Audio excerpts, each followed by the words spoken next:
बीड जिल्ह्यामधील केज तालुक्यामधील सरपंच संतोष देशमुख यांची काही दिवसांपूर्वी निर्घृणपणे हत्या झाली होती।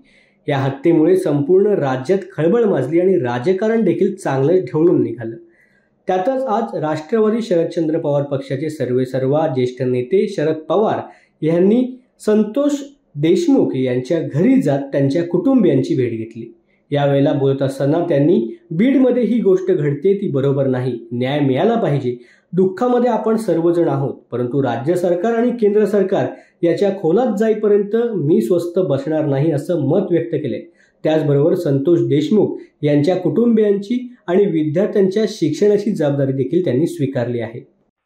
मी एवढंच तुम्हाला सांगेन की एक प्रकारचं दहशतीचं वातावरण आहे, कृपा करा आणि त्या दहशतीच्यातून बाहेर पडा। याला आपण सगळ्यांनी तोंड देऊ।